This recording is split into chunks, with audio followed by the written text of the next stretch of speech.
Chapter 13. Cooperation.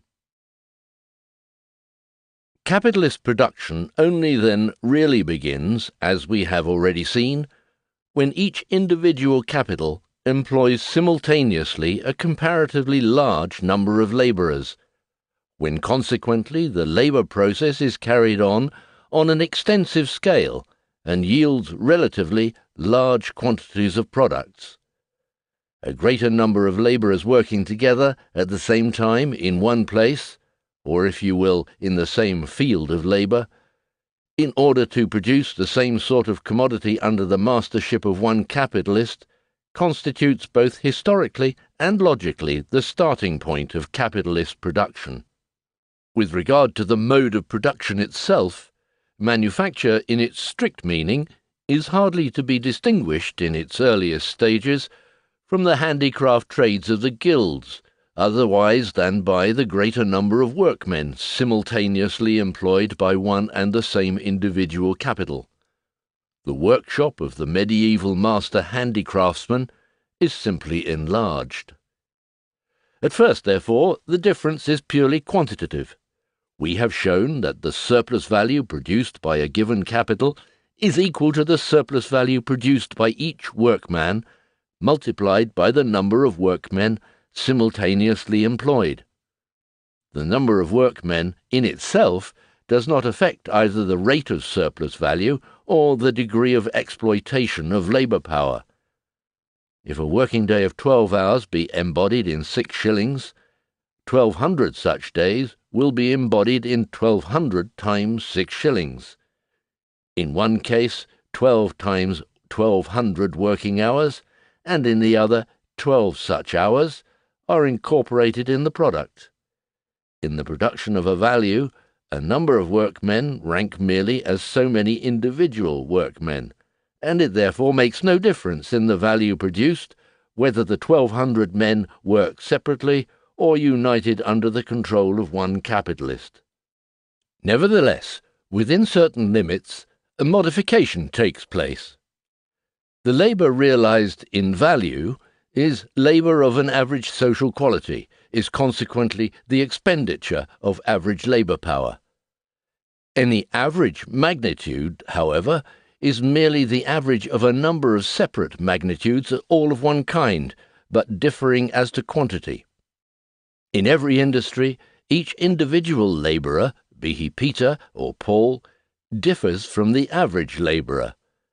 These individual differences, or errors, as they are called in mathematics, compensate one another and vanish whenever a certain minimum number of workmen are employed together. The celebrated sophist and sycophant Edmund Burke goes so far as to make the following assertion, based on his practical observations as a farmer, viz., that in so small a platoon as that of 5 farm labourers, all individual differences in the labour vanish, and that consequently any 5 adult farm labourers taken together will in the same time do as much work as any other 5. Footnote.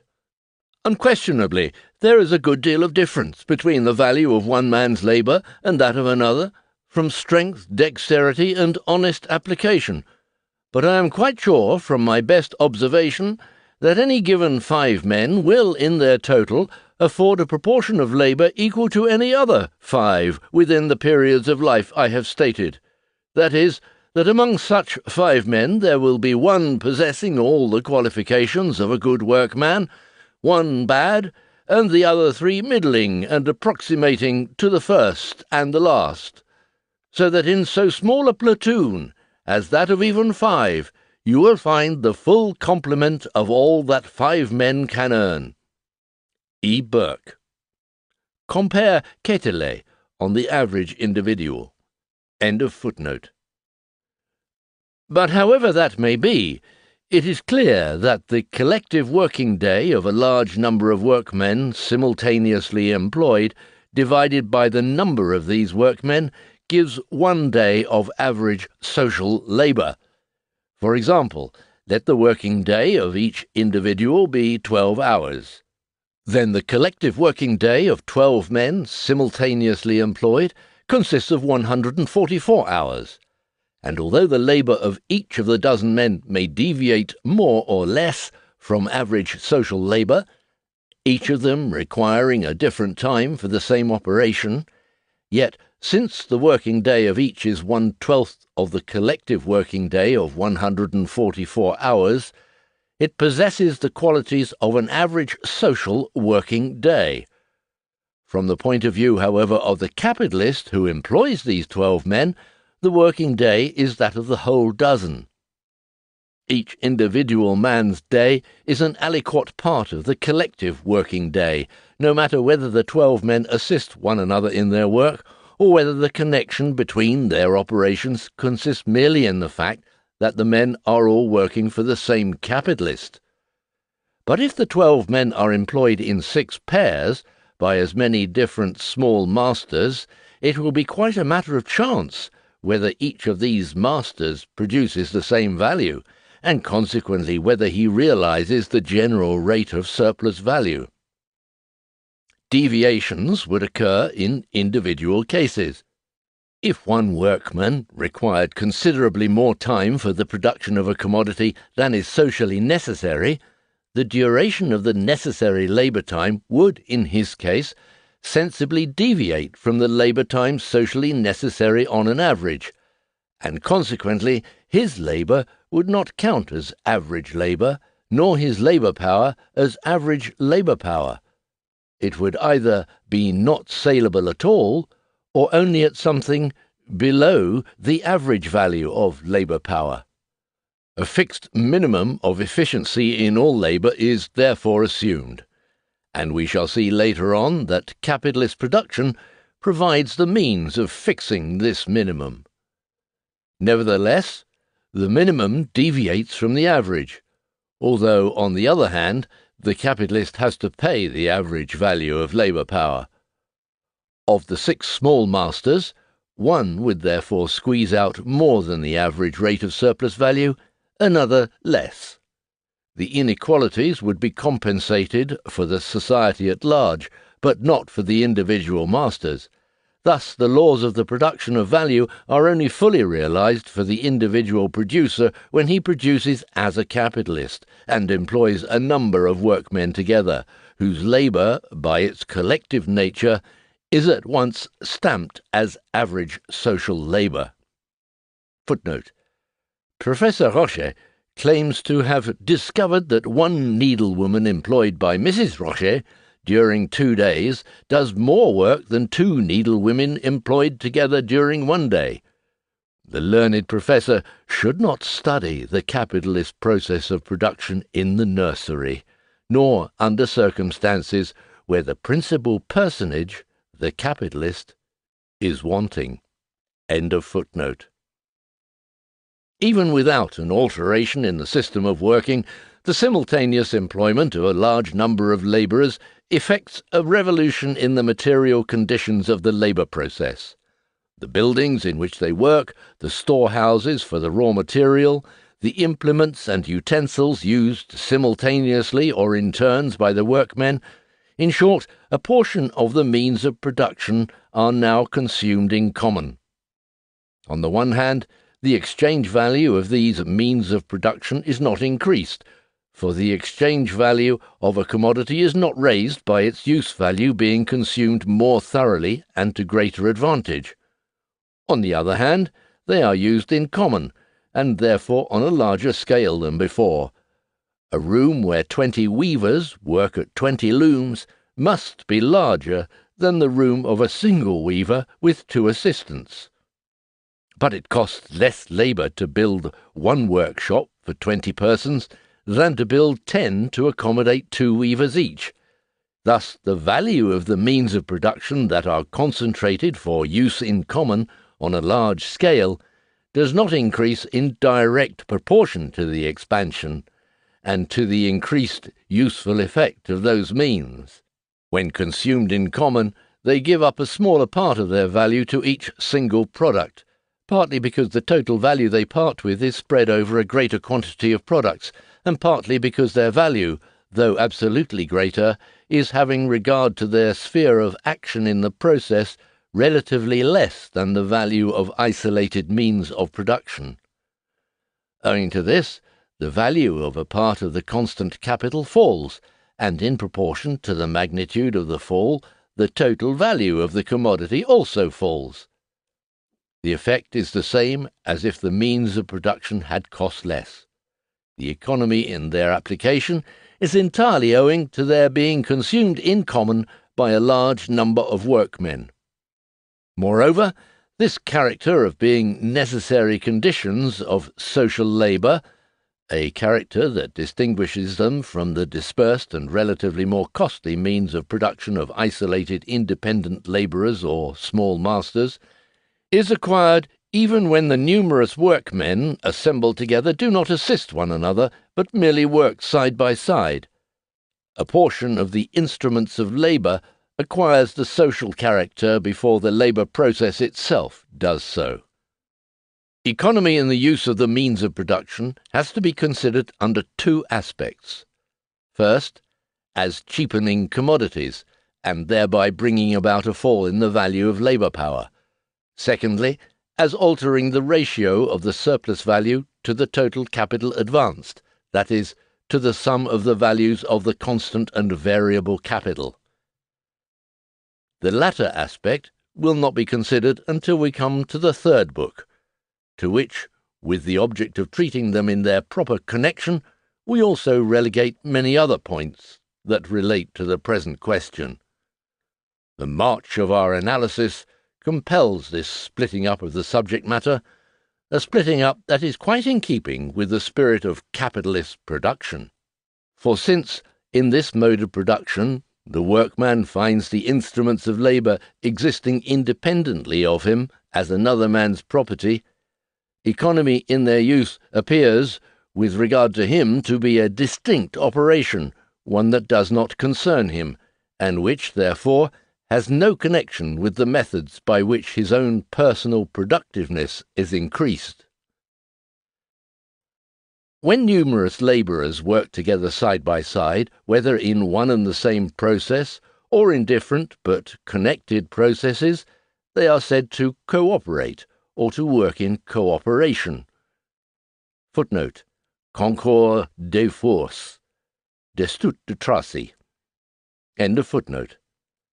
Just as the offensive power of a squadron of cavalry, or the defensive power of a regiment of infantry, is essentially different from the sum of the offensive or defensive powers of the individual cavalry or infantry soldiers taken separately, so the sum total of the mechanical forces exerted by isolated workmen differs from the social force that is developed when many hands take part simultaneously in one and the same undivided operation, such as raising a heavy weight, turning a winch, or removing an obstacle.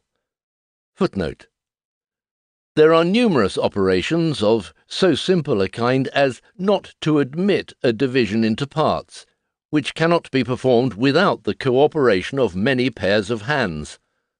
I would instance the lifting of a large tree onto a wain, everything, in short, which cannot be done unless a great many pairs of hands help each other in the same undivided employment and at the same time. E. G. Wakefield, A View of the Art of Colonization, London, 1849. In such cases, the effect of the combined labour could either not be produced at all by isolated individual labour, or it could only be produced by a great expenditure of time, or on a very dwarfed scale. Not only have we here an increase in the productive power of the individual by means of cooperation, but the creation of a new power, namely, the collective power of masses. Footnote: As one man cannot, and 10 men must strain to lift a ton of weight, yet 100 men can do it only by the strength of a finger of each of them. John Betters, Proposals for Raising a College of Industry, London, 1696. End of footnote. Apart from the new power that arises from the fusion of many forces into one single force, Mere social contact begets in most industries an emulation and a stimulation of the animal spirits that heighten the efficiency of each individual workman.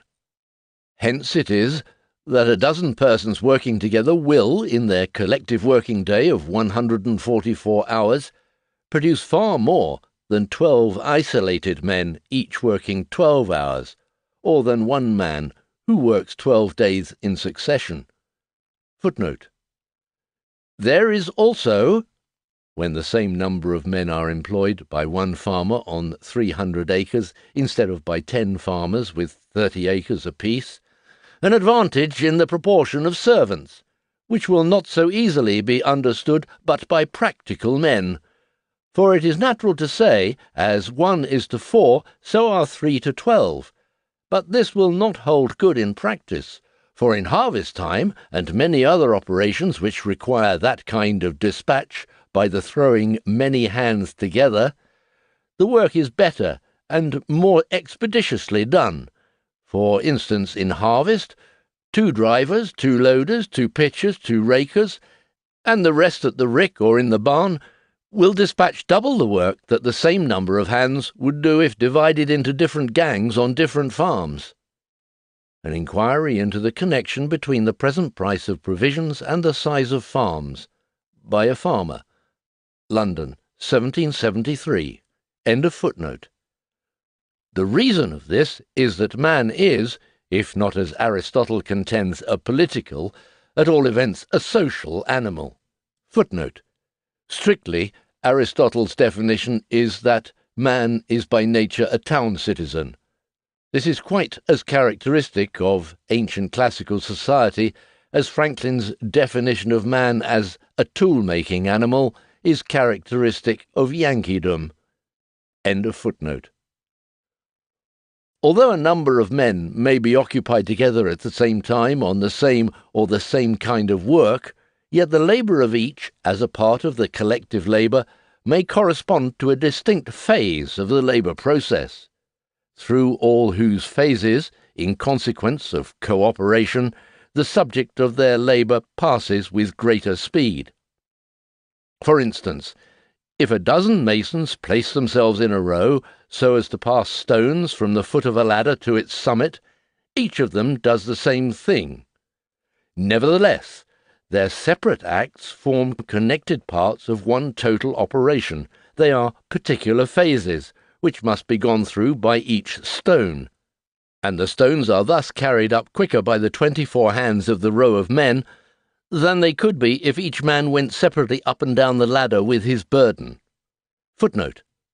It should be noted further that this partial division of labour can occur even when the workers are engaged in the same task. Masons, for example, engaged in passing bricks from hand to hand to a higher stage of the building, are all performing the same task, and yet there does exist amongst them a sort of division of labour. This consists in the fact that each of them passes the brick through a given space, and, taken together, they make it arrive much more quickly at the required spot than they would do if each of them carried his brick separately to the upper story. F. Skarbek, Théorie des richesses sociales, Paris, 1839. End of footnote. The object is carried over the same distance in a shorter time. Again, a combination of labour occurs whenever a building, for instance, is taken in hand on different sides simultaneously, although here also the cooperating masons are doing the same or the same kind of work. The 12 masons in their collective working day of 144 hours make much more progress with the building than one mason could make working for 12 days, or 144 hours. The reason is that a body of men working in concert has hands and eyes both before and behind, and is, to a certain degree, omnipresent. The various parts of the work progress simultaneously. In the above instances, we have laid stress upon the point that the men do the same or the same kind of work, because this, the most simple form of labour in common, plays a great part in cooperation, even in its most fully developed stage. If the work be complicated, then the mere number of the men who cooperate allows of the various operations being apportioned to different hands, and consequently of being carried on simultaneously. The time necessary for the completion of the whole work is thereby shortened. Footnote. Is it a question of undertaking a complex piece of labour? Many things must be done simultaneously. One person does one thing, while another does something else, and they all contribute to an effect that a single man would be unable to produce. One rows, while the other holds the rudder, and a third casts the net or harpoons the fish. In this way, fishing enjoys a success that would be impossible without this cooperation. Destutt de Tracy. End of footnote. In many industries there are critical periods determined by the nature of the process during which certain definite results must be obtained. For instance, if a flock of sheep has to be shorn, or a field of wheat to be cut and harvested, the quantity and quality of the product depends on the work being begun and ended within a certain time. In these cases, the time that ought to be taken by the process is prescribed, just as it is in herring fishing. A single person cannot carve a working day of more than, say, 12 hours out of the natural day, but 100 men cooperating extend the working day to 1,200 hours. The shortness of the time allowed for the work is compensated for by the large mass of labour thrown upon the field of production at the decisive moment. The completion of the task within the proper time depends on the simultaneous application of numerous combined working days. The amount of useful effect depends on the number of labourers. This number, however, is always smaller than the number of isolated labourers required to do the same amount of work in the same period. Footnote. The doing of it, agricultural work, at the critical juncture is of so much the greater consequence. An inquiry into the connection between the present price, etc. In agriculture, there is no more important factor than that of time. Liebig, über Theorie und Praxis in der Landwirtschaft, 1856. End of footnote. It is owing to the absence of this kind of cooperation that in the western part of the United States, quantities of corn, and in those parts of East India where English rule has destroyed the old communities, quantities of cotton are yearly wasted. Footnote. The next evil is one which one would scarcely expect to find in a country which exports more labour than any other in the world, with the exception perhaps of China and England, the impossibility of procuring a sufficient number of hands to clean the cotton. The consequence of this is that large quantities of the crop are left unpicked, while another portion is gathered from the ground when it has fallen, and is of course discoloured and partially rotted, so that for want of labour at the proper season, the cultivator is actually forced to submit to the loss of a large part of that crop for which England is so anxiously looking. Bengal Hurkaru, Bi-monthly Overland Summary of News, 22nd of July, 1861. End of footnote. On the one hand, cooperation allows of the work being carried on over an extended space. It is consequently imperatively called for in certain undertakings such as draining, constructing dikes, irrigation works, and the making of canals, roads, and railways. On the other hand, while extending the scale of production, it renders possible a relative contraction of the arena. This contraction of arena, simultaneous with and arising from extension of scale, whereby a number of useless expenses are cut down, is owing to the conglomeration of labourers, to the aggregation of various processes, and to the concentration of the means of production. Footnote. In the progress of culture, all, and perhaps more than all, the capital and labour which once loosely occupied 500 acres are now concentrated for the more complete tillage of 100. Although, relatively to the amount of capital and labour employed, space is concentrated, it is an enlarged sphere of production as compared to the sphere of production formerly occupied or worked upon by one single independent agent of production. R. Jones, An Essay on the Distribution of Wealth, 1831. End of footnote. The combined working day produces, relatively to an equal sum of isolated working days, a greater quantity of use values, and consequently diminishes the labour time necessary for the production of a given useful effect.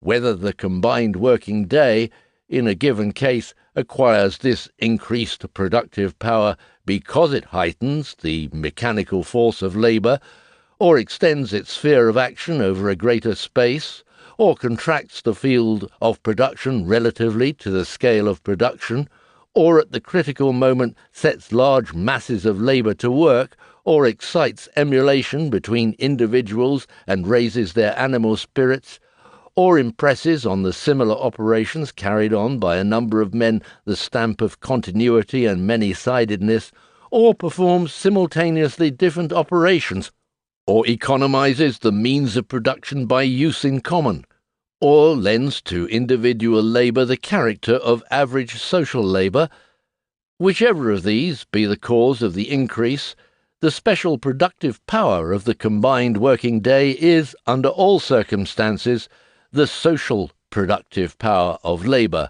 or the productive power of social labour. This power is due to cooperation itself. When the labourer cooperates systematically with others, he strips off the fetters of his individuality and develops the capabilities of his species. As a general rule, labourers cannot cooperate without being brought together. Their assemblage in one place is a necessary condition of their cooperation. Hence, wage labourers cannot cooperate unless they are employed simultaneously by the same capital, the same capitalist, and unless, therefore, their labour powers are bought simultaneously by him. The total value of these labour powers, or the amount of the wages of these labourers for a day or a week, as the case may be, must be ready in the pocket of the capitalist before the workmen are assembled for the process of production.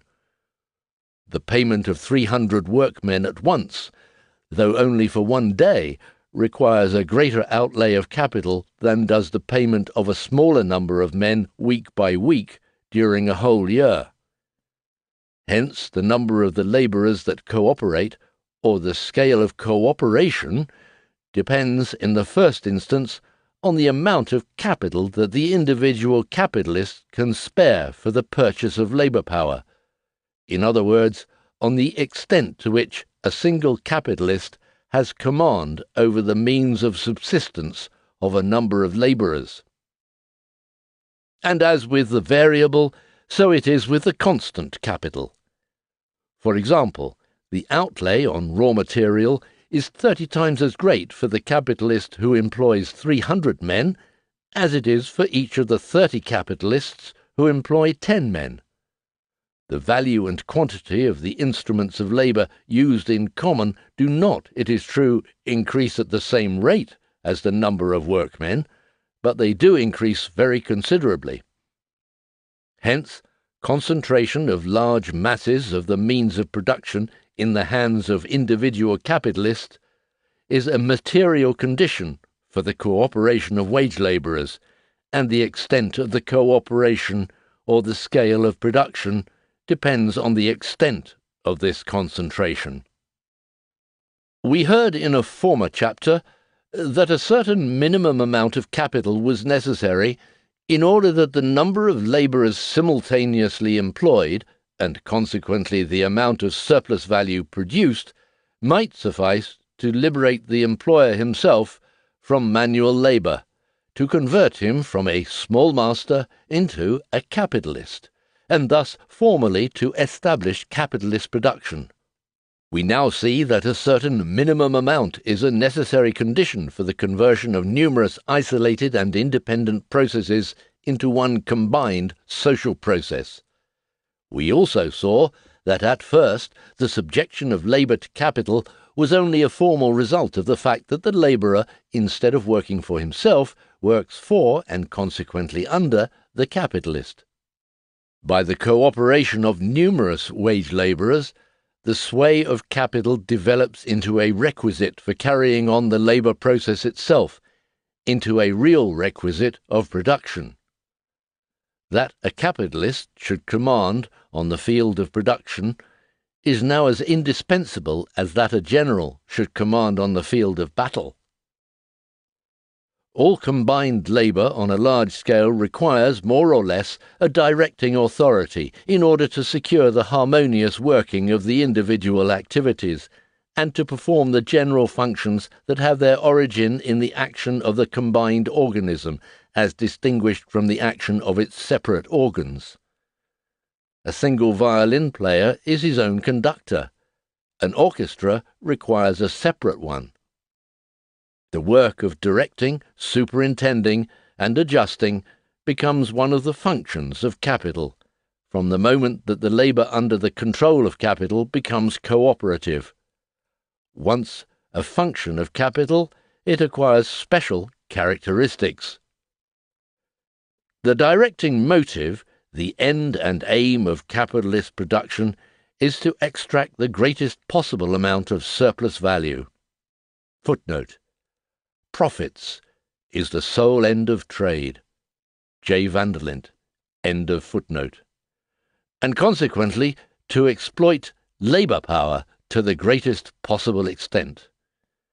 As the number of the cooperating labourers increases, so too does their resistance to the domination of capital, and with it the necessity for capital to overcome this resistance by counter-pressure. The control exercised by the capitalist is not only a special function due to the nature of the social labour process and peculiar to that process, but it is at the same time a function of the exploitation of a social labour process, and is consequently rooted in the unavoidable antagonism between the exploiter and the living and labouring raw material he exploits. Again, in proportion to the increasing mass of the means of production, now no longer the property of the labourer but of the capitalist, the necessity increases for some effective control over the proper application of those means. Footnote. That Philistine paper, The Spectator, states that after the introduction of a sort of partnership between capitalist and workmen in the Wirework Company of Manchester, the first result was a sudden decrease in waste, the men not seeing why they should waste their own property any more than any other masters, and waste is, perhaps, next to bad debts, the greatest source of manufacturing loss. The same paper finds that the main defect in the Rochdale cooperative experiments is this. They showed that association of workmen could manage shops, mills, and almost all forms of industry with success, and they immediately improved the condition of the men. But then they did not leave a clear place for masters. Quelle horreur! End of footnote. Moreover, the cooperation of wage labourers is entirely brought about by the capital that employs them.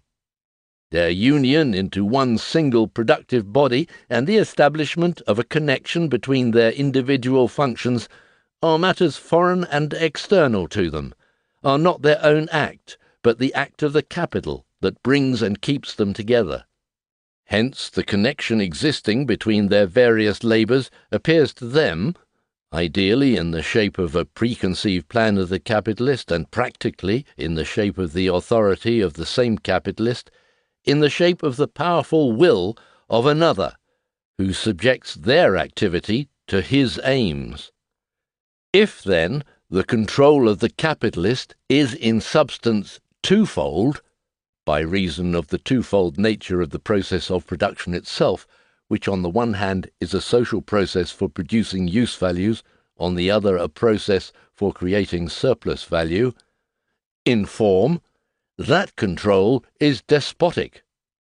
As cooperation extends its scale, this despotism takes forms peculiar to itself. Just as at first the capitalist is relieved from actual labour so soon as his capital has reached that minimum amount with which capitalist production as such begins, so now he hands over the work of direct and constant supervision of the individual workmen and groups of workmen to a special kind of wage labourer. An industrial army of workmen under the command of a capitalist requires, like a real army, officers, managers, and sergeants, foremen, overlookers, who, while the work is being done, command in the name of the capitalist.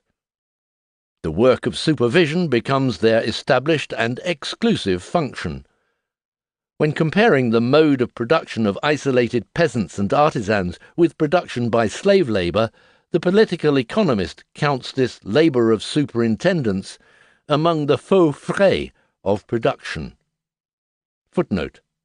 Professor Cairns, after stating that the superintendence of labour is a leading feature of production by slaves in the southern states of North America, continues, the peasant proprietor of the North, appropriating the whole produce of his toil, needs no other stimulus to exertion. Superintendence is here completely dispensed with. Cairns. End of footnote. But when considering the capitalist mode of production, he, on the contrary, treats the work of control made necessary by the cooperative character of the labour process as identical with the different work of control necessitated by the capitalist character of that process and the antagonism of interests between capitalist and labourer. Footnote. Sir James Stewart, a writer altogether remarkable for his quick eye for the characteristic social distinctions between different modes of production, says, "Why do large undertakings in the manufacturing way ruin private industry, but by coming nearer to the simplicity of slaves?" Principles of Political Economy, London, 1767. End of footnote. It is not because he is a leader of industry that a man is a capitalist. On the contrary, he is a leader of industry because he is a capitalist. The leadership of industry is an attribute of capital, just as in feudal times the functions of general and judge were attributes of landed property. Footnote. Auguste Comte and his school might therefore have shown that feudal lords are an eternal necessity in the same way that they have done in the case of the lords of capital. End of footnote. The labourer is the owner of his labour power until he has done bargaining for its sale with the capitalist. And he can sell no more than what he has, that is, his individual, isolated labour power. This state of things is in no way altered by the fact that the capitalist, instead of buying the labour power of one man, buys that of 100, and enters into separate contracts with 100 unconnected men instead of with one. He is at liberty to set the 100 men to work, without letting them cooperate. He pays them the value of 100 independent labour powers, but he does not pay for the combined labour power of the 100. Being independent of each other, the labourers are isolated persons, who enter into relations with the capitalist, but not with one another. This cooperation begins only with the labour process, but they have then ceased to belong to themselves. On entering that process, they become incorporated with capital. As cooperators, as members of a working organism, they are but special modes of existence of capital. Hence, the productive power developed by the labourer when working in cooperation is the productive power of capital. This power is developed gratuitously whenever the workmen are placed under given conditions, and it is capital that places them under such conditions. Because this power costs capital nothing, and because, on the other hand, the labourer himself does not develop it before his labour belongs to capital, it appears as a power with which capital is endowed by nature, a productive power that is immanent in capital. The colossal effects of simple cooperation are to be seen in the gigantic structures of the ancient Asiatics, Egyptians, Etruscans, etc. It has happened in times past that these Oriental states, after supplying the expenses of their civil and military establishments, have found themselves in possession of a surplus which they could apply to works of magnificence or utility, and in the construction of these their command over the hands and arms of almost the entire non-agricultural population has produced stupendous monuments which still indicate their power. The teeming valley of the Nile produced food for a swarming non-agricultural population, and this food, belonging to the monarch and the priesthood, afforded the means of erecting the mighty monuments which filled the land. In moving the colossal statues and vast masses, of which the transport creates wonder, human labour almost alone was prodigally used. The number of the labourers and the concentration of their efforts sufficed. We see mighty coral reefs rising from the depths of the ocean into islands and firm land, yet each individual depositor is puny, weak, and contemptible. The non-agricultural labours of an Asiatic monarchy have little but their individual bodily exertions to bring to the task, but their number is their strength, and the power of directing these masses gave rise to the palaces and temples, the pyramids, and the armies of gigantic statues, of which the remains astonish and perplex us. It is that confinement of the revenues which feed them to one or a few hands which makes such undertakings possible. Footnote: R. Jones, Textbook of Lectures, etc. The ancient Assyrian, Egyptian, and other collections in London, and in other European capitals, make us eyewitnesses of the modes of carrying on that cooperative labour. End of footnote. This power of Asiatic and Egyptian kings, Etruscan theocrats, etc., has in modern society been transferred to the capitalist, whether he be an isolated, or, as in joint stock companies, a collective capitalist. We find cooperation at the dawn of human development among races who live by the chase. Footnote: Languet is improbably right when in his Théorie des lois civiles he declares hunting to be the first form of cooperation, and man-hunting, war, one of the earliest forms of hunting. End of footnote. Cooperation in the agriculture of Indian communities is based, on the one hand, on ownership in common of the means of production, and on the other hand, on the fact that in those cases each individual has no more torn himself off from the navel string of his tribe or community than each bee has freed itself from connection with the hive. Such cooperation is distinguished from capitalistic cooperation by both of the above characteristics. The sporadic application of cooperation on a large scale in ancient times, in the Middle Ages, and in modern colonies reposes on relations of dominion and servitude, principally on slavery. The capitalistic form, on the contrary, presupposes, from first to last, the free wage labourer, who sells his labour power to capital. Historically, however, this form is developed in opposition to peasant agriculture and to the carrying on of independent handicrafts, whether in guilds or not. Footnote: Peasant agriculture on a small scale, and the carrying on of independent handicrafts, which together form the basis of the feudal mode of production, and after the dissolution of that system continue side by side with the capitalist mode, also formed the economic foundation of the classical communities at their best, after the primitive form of ownership of land in common had disappeared, and before slavery had seized on production in earnest. End of footnote. From the standpoint of these, capitalistic cooperation does not manifest itself as a particular historical form of cooperation, but cooperation itself appears to be a historical form peculiar to and specifically distinguishing the capitalist process of production.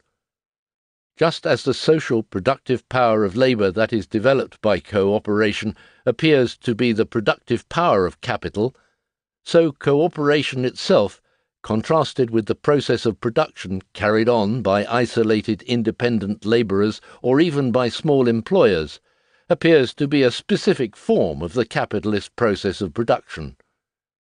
It is the first change experienced by the actual labour process when subjected to capital. This change takes place spontaneously.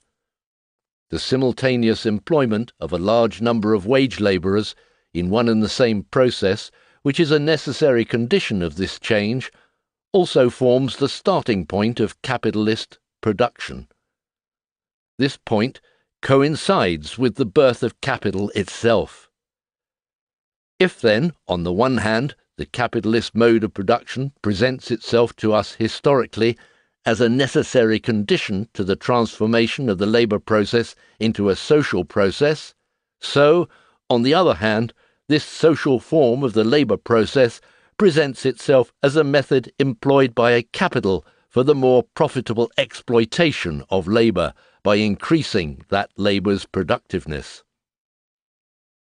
In the elementary form under which we have hitherto viewed it, cooperation is a necessary concomitant of all production on a large scale, but it does not in itself represent a fixed form characteristic of a particular epoch in the development of the capitalist mode of production. At the most it appears to do so, and that only approximately in the handicraft-like beginnings of manufacture, and in that kind of agriculture on a large scale which corresponds to the epoch of manufacture and is distinguished from peasant agriculture mainly by the number of labourers simultaneously employed and by the mass of the means of production concentrated for their use. Footnote. Whether the united skill, industry, and emulation of many together on the same work be not the way to advance it? And whether it had been otherwise possible for England to have carried on her woolen manufacture to so great a perfection? Berkeley, The Querist, London, 1751. Simple cooperation is always the prevailing form in those branches of production in which capital operates on a large scale, and division of labour and machinery play but a subordinate part. Cooperation ever constitutes the fundamental form of the capitalist mode of production. Nevertheless, the elementary form of cooperation continues to subsist as a particular form of capitalist production side by side with the more developed forms of that mode of production.